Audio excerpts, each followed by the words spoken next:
Chào các bạn, hôm nay tôi xin giới thiệu với các bạn cách để thiết kế cái máy CNC, máy dùng để cắt gỗ mà mica.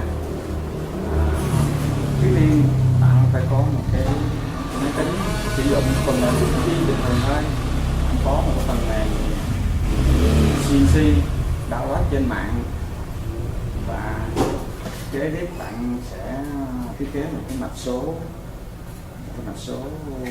để mà giao tiếp giữa cái máy tính và cái motor bước. Thì trước tiên những cái phần này á, phần linh kiện điện tử này là mạnh thì nói chung là ở thị trường Việt Nam, ở Nhật Bản, Nhật Bản đều có bán. Motor bước cũng vậy. Tiếp theo tôi xin giới thiệu với các bạn phần cơ khí. Phần cơ khí thì nó gồm, nó như là một cái máy phay, tức là ở dưới thì bàn trượt, sử dụng trượt bàn về trục X, sử dụng trượt là những cái thanh tròn, bạn thấy sử dụng thanh tròn là trượt. Còn ở trên cái bàn trượt đó thì ta có cái module là trục Y, là một cái thanh nằm ngang này. Thì thanh này thì sử dụng là coi như là con lăn ở trên một cái rãnh tam giác, bạn thấy đó.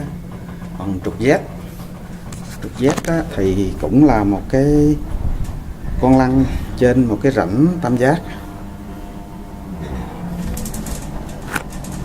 Như các bạn thấy trên cái trục Z này, chúng ta có thể gắn một cái máy cắt hoặc là máy cắt laser, đèn laser mua trên thị trường, và có thể là cái đầu cắt plasma.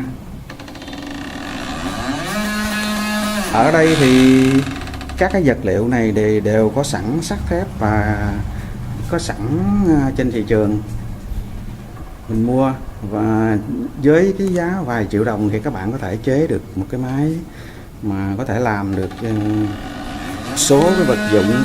Và nếu các bạn khéo tay thì bạn có thể coi như là tham gia được cái thị trường, một số sản phẩm tham gia được thị trường. Và đây là cái sản phẩm mà cắt của chúng tôi.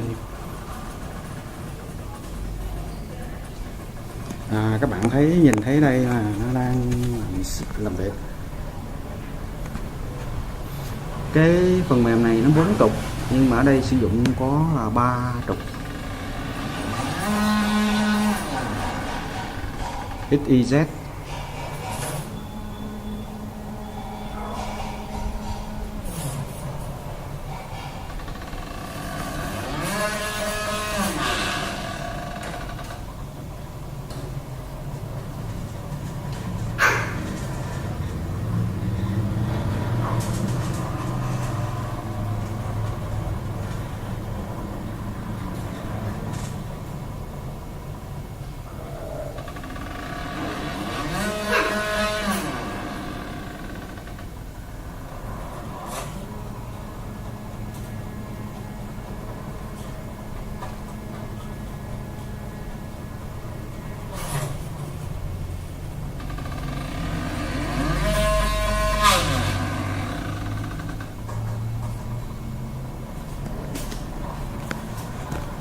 Các bạn thấy trục Z là coi như sử dụng Vipma của ngoài chợ bán.